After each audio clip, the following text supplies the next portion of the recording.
রংপুরে বৈষম্যবিরোধী ছাত্র আন্দোলন চলাকালে পুলিশের গুলিতে সবজি বিক্রেতা সাজ্জাদ হোসেনের লাশ উত্তোলন।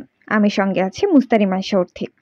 রংপুরে বৈষম্যবিরোধী ছাত্র আন্দোলন চলাকালে পুলিশের গুলিতে সবজি বিক্রেতা সাজ্জাদ হোসেন নিহতের ঘটনার 1 মাস পর লাশ ময়নাতদন্তের জন্য উত্তোলন।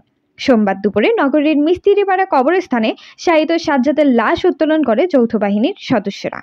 এ সময় রংপুর জেলা প্রশাসনের সিনিয়র সহকারী কমিশনার এটিএম আরিফ বলেন, কবর থেকে লাশ উত্তোলন করতে হবে এবং সুরক্ষাল করে এরপরে ময়নাতদন্ত হবে। ময়নাতদন্ত হওয়ার পর লাশটা আবার আমরা কবরে স্থাপন করবো। এটুকুই ছিল। মামলার তদন্তকারী কর্মকর্তা খালেক উদ্দিন ছাড়াও সেনা ও পুলিশ বাহিনীর সদস্যরা উপস্থিত ছিলেন। পরে সাজ্জাদের মরদেহ ময়নাতদন্তের জন্য রংপুর মেডিকেল কলেজ হাসপাতালের মর্গে প্রেরণ করে বলে জানান মামলা তদন্তকারী অফিসার খালেক উদ্দিন। এই মামলা সুষ্ঠু তদন্তের স্বার্থে বিজ্ঞ আদালতের আদেশক্রমে আজকে লাশ উত্তোলন করা হলো এবং লাশ ময়নাতদন্ত শেষে লাশ মরদেহ থেকে সমাধি করা হবে। দীর্ঘ 1 মাস পর সাবেক প্রধানমন্ত্রী শেখ হাসিনা ও তার বোন শেখ রেহানা সহ 57 জনের নাম উল্লেখ করে মামলাটি করেন নিহত সাজ্জাদ হোসেনের স্ত্রী জিতু বেগম। সাজ্জাদ হোসেনের বোন বলেন,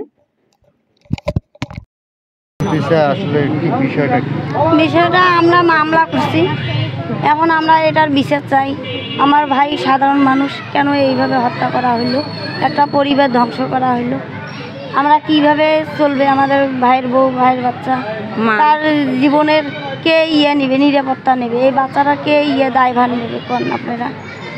একটাই বাচ্চা, ওইখানকার ওর এলাকার লোক চাপ দিতেছে, যাদের নামে নোটিশ গেছে মামলা বানাইছে আসামি, তাদের নামে এখন ওই যে মামলা ওরা চাপ দিচ্ছে, এখন সেই জন্য তুলি ফেলাবে না। মানে তাই এলাকার মধ্যে থাকি, কিসের জন্য মামলা করলো পাড়া প্রতিবেশী আমাদের নামে, ওরা বাবার নাকি সমস্যা হবে সেই জন্য। এখন আপনারা কি চাচ্ছেন? এখন আমার মা হবে প্রথম সাক্ষী, তারপরে আর যা যা আছে আমার ভাইরা আছে, ফুফাতো ভাইরা, ওরা। আমরা সরকারের কাছে দাবি আমাদের সংসার চলার মতো ব্যবস্থা করবে, আমাদের একটা যে কোনো একটা করে আমাদের ব্যবস্থা করে দিবে।